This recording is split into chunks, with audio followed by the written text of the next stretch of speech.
नमस्कार विद्यार्थी मित्रांनो, एल.एस अकॅडमी या यूट्यूब चॅनलवर आपल्या सर्वांचे स्वागत आहे। तर आज आपण महाराष्ट्रातील होणाऱ्या प्रत्येक भरतीसाठी लागणारे अतिसंभाव्य प्रश्न पाहणार आहोत। व्हिडिओ शेवटपर्यंत पहा आणि व्हिडिओ आवडल्यास व्हिडिओला लाईक आणि यूट्यूब चॅनलला सबस्क्राईब करा। प्रश्न क्रमांक पहिला, तलाठ्याची नेमणूक करण्याचा अधिकार कोणाला असतो? प्रश्न क्रमांक पहिला, तलाठ्याची नेमणूक करण्याचा अधिकार खालीलपैकी कोणाला असतो? ऑप्शन क्रमांक 1, जिल्हा अधिकारी यांना तलाठ्याची नेमणूक करण्याचा अधिकार असतो। प्रश्न क्रमांक दुसरा, घटनेतील अंतर्भूत हक्कांचे संरक्षण कोण करते? प्रश्न क्रमांक दुसरा, घटनेतील अंतर्भूत हक्कांचे संरक्षण कोण करते? ऑप्शन क्रमांक 3, उच्च न्यायालय हे घटनेतील अंतर्भूत हक्कांचे संरक्षण करते। प्रश्न क्रमांक तिसरा, सर्वाधिक प्रबळ ग्रीनहाऊस गॅस कोणता आहे? प्रश्न क्रमांक तिसरा, सर्वाधिक प्रबळ ग्रीनहाऊस गॅस कोणता आहे? ऑप्शन क्रमांक 2, कार्बन डायऑक्साईड हे गॅस सर्वाधिक प्रबळ ग्रीनहाऊस गॅस आहे। प्रश्न क्रमांक चौथा, पृथ्वी सूर्याभोवती एकांश फिरायला किती वेळ लागतो? प्रश्न क्रमांक चौथा, पृथ्वी सूर्याभोवती एकांश फिरायला किती वेळ लागतो? ऑप्शन क्रमांक 1, 4 मिनिटे हे पृथ्वीला सूर्याभोवती एकांश फिरायला लागते। प्रश्न क्रमांक 5वा, दुसरे इंग्रज शीतयुद्ध कोणत्या वर्षी लढले गेले? प्रश्न क्रमांक 5वा, दुसरे इंग्रज शीतयुद्ध कोणत्या वर्षी लढले गेले? ऑप्शन क्रमांक 3, 1847 या वर्षी दुसरे इंग्रज शीतयुद्ध लढले गेले। प्रश्न क्रमांक 6वा, बाळासाहेब ठाकरे जलाशय कोणत्या धरणाचे नाव आहे?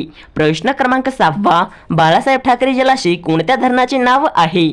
ऑप्शन क्रमांक 4, मध्य वैतरणा या धरणाचे नाव बाळासाहेब ठाकरे जलाशय आहे। प्रश्न क्रमांक 7वा, बिहारचे उपमुख्यमंत्री खालीलपैकी कोण आहेत? ऑप्शन क्रमांक 4, तेजस्वी यादव हे बिहारचे उपमुख्यमंत्री खालीलपैकी आहेत। प्रश्न क्रमांक 8वा, खालीलपैकी कारगिल युद्ध किती दिवस चालू होते? प्रश्न क्रमांक 8वा, खालीलपैकी कारगिल युद्ध किती दिवस चालू होते? ऑप्शन क्रमांक 4, 60 दिवस कारगिल युद्ध चालू होते। प्रश्न क्रमांक 9वा, डॉक्टर बाबासाहेब आंबेडकर हे खालीलपैकी कोणत्या वृत्तपत्राचे संपादक नाहीत?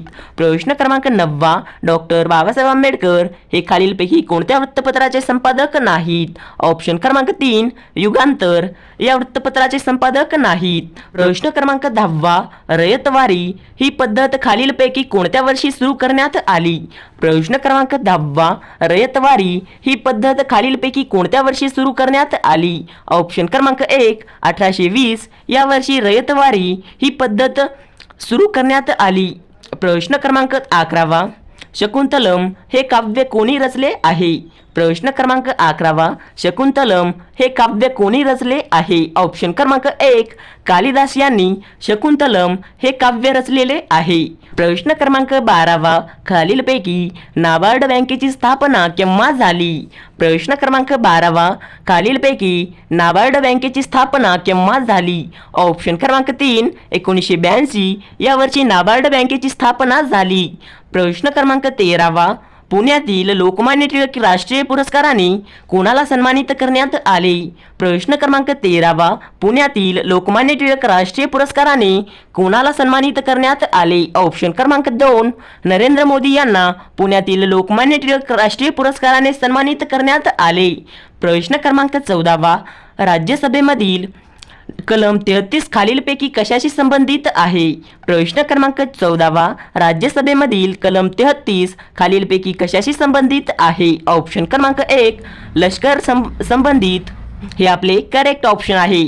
प्रश्न क्रमांक 15वा, मराठी भाषेतील पहिले वृत्तपत्र दर्पण कोणी सुरू केले? प्रश्न क्रमांक 15वा, मराठी भाषेतील पहिले वृत्तपत्र दर्पण कोणी सुरू केले? ऑप्शन क्रमांक 3, बाळशास्त्री जांभेकर यांनी मराठी भाषेतील पहिले वृत्तपत्र दर्पण सुरू केले। प्रश्न क्रमांक 16वा, राष्ट्रीय आदिवासी संशोधन संस्था कुठे स्थापन करण्यात आली? प्रश्न क्रमांक 16वा, राष्ट्रीय आदिवासी संशोधन संस्था कुठे स्थापन करण्यात आली? ऑप्शन क्रमांक 2, दिल्ली येथे राष्ट्रीय आदिवासी संशोधन संस्था स्थापन करण्यात आली। प्रश्न क्रमांक 17वा, खालीलपैकी हस्ती डोंगर कोठे आढळते? प्रश्न क्रमांक 17वा, खालीलपैकी हस्ती हे डोंगर कोठे आढळते? ऑप्शन क्रमांक 4, जळगाव येथे हस्ती डोंगर आढळते। प्रश्न क्रमांक 18 महाराष्ट्र क्षेत्रफळाने सर्वात छोटा जिल्हा कोणता आहे? प्रश्न क्रमांक 18 महाराष्ट्र क्षेत्रफळाने सर्वात छोटा जिल्हा कोणता आहे? ऑप्शन क्रमांक 1 मुंबई शहर हे महाराष्ट्र क्षेत्रफळाने सर्वात छोटा जिल्हा आहे. प्रश्न क्रमांक 19 छत्रपती शाहू महाराजांचे जन्मस्थान कोणते आहे? प्रश्न क्रमांक 19 छत्रपती शाहू महाराजांचे जन्मस्थान खालीलपैकी कोणते आहे? ऑप्शन क्रमांक 3 कागल हे छत्रपती शाहू महाराजांचे जन्मस्थान आहे. प्रश्न क्रमांक 20 महाराष्ट्रातील सर्वात पहिले मातीचे धरण कोणते आहे? प्रश्न क्रमांक 20 महाराष्ट्रातील सर्वात पहिले मातीचे धरण कोणते आहे?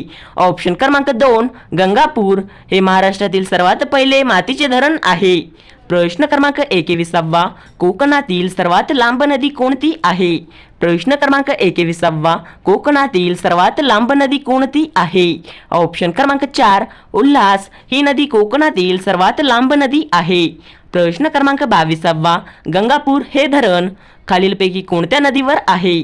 प्रश्न क्रमांक 22 गंगापूर हे धरण खालीलपैकी कोणत्या नदीवर आहे? ऑप्शन क्रमांक 3 गोदावरी या नदीवर गंगापूर हे धरण आहे.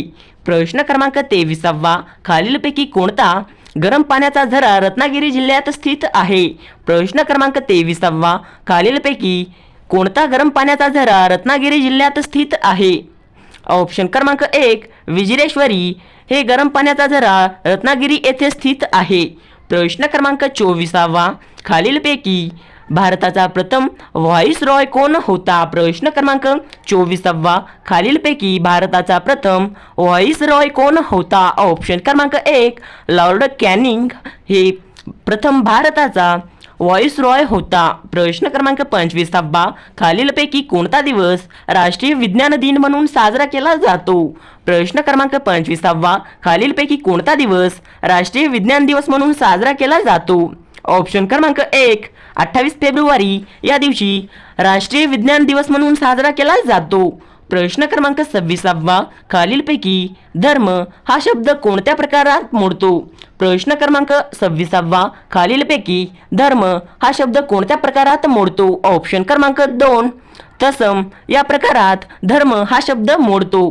प्रश्न क्रमांक 27 खालीलपैकी गुलामगिरी हा ग्रंथ कोणी लिहिला? प्रश्न क्रमांक 27 खालीलपैकी गुलामगिरी हा ग्रंथ कोणी लिहिला? ऑप्शन क्रमांक 1 महात्मा ज्योतिबा फुले यांनी गुलामगिरी हा ग्रंथ लिहिला. प्रश्न क्रमांक 28 पोषण अभियान कार्यक्रमाची सुरुवात कधी झाली? प्रश्न क्रमांक 28 पोषण अभियान कार्यक्रमाची सुरुवात कधी झाली? ऑप्शन क्रमांक 1 8 मार्च 2018 या वर्षी पोषण अभियान कार्यक्रमाची सुरुवात झाली. प्रश्न क्रमांक 29 राष्ट्रीय सेवा योजना केव्हा सुरू करण्यात आली आहे? प्रश्न क्रमांक 29 राष्ट्रीय सेवा योजना केव्हा सुरू करण्यात आलेली आहे? ऑप्शन क्रमांक 2 1969 या वर्षी राष्ट्रीय सेवा योजना सुरू करण्यात आलेली आहे. प्रश्न क्रमांक 30 राष्ट्रीय मतदार दिन कोणत्या दिवशी साजरा केला जातो? प्रश्न क्रमांक 30 राष्ट्रीय मतदार दिन कोणत्या दिवशी साजरा केला जातो? ऑप्शन क्रमांक 3 25 जानेवारी या दिवशी राष्ट्रीय मतदार दिन म्हणून साजरा केला जातो.